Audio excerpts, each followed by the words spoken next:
अस्सलाम वालेकुम रहमतुल्लाहि व बरकातुहू। आज की हदीस शरीफ आज 8 मुहर्रम शरीफ जुमेरात 1445 हिजरी 27 जुलाई 2023 है। प्यारे आका सल्लल्लाहु अलैहि वसल्लम ने फरमाया, हज़रत उम्मे सलमा रज़ी अल्लाह ताला अन्हा के घर में तशरीफ़ फरमा थे। एक फ़रिश्ता हाज़िर हुआ। हज़ूर नबी मोहतरम सल्लल्लाहु अलैहि वसल्लम ने उम्मुल मोमिनीन से फरमाया, दरवाज़े की निगहबानी रखो, कोई आने ना पाए।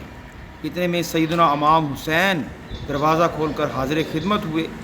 फ़रिश्ते ने अर्ज़ की, वो वक्त करीब आता है कि हजूर सल्लल्लाहु अलैहि वसल्लम की उम्मत उन्हें शहीद करेगी। और फिर सुर्ख मिट्टी हाज़िर की। हजूर ने सूंघ कर फरमाया, इस मिट्टी में बेचैनी और बला की बू आती है। फिर उम्मुल मोमिनीन को वो मिट्टी अता की गई और इरशाद हुआ, जब ये मिट्टी खून हो जाए तो जानना कि हुसैन शहीद हो गया है। उन्होंने वो मिट्टी एक शीशी में रख छोड़ी। उम्मुल मोमिनीन फरमाती हैं, मैं कहा करती, जिस दिन ये मिट्टी खून हो जाएगी कैसी सख्ती का दिन होगा। अल्लाह ताला हमें हज़रत इमाम हुसैन रज़ी अल्लाह ताला अन्हु और हजूर नबी मोहतरम सल्लल्लाहु अलैहि वसल्लम के नक्शे कदम पर चलने की तौफ़ीक़ अता फ़रमाए और उनके सदक़े हमारे गुनाह माफ़ फरमाए। आमीन।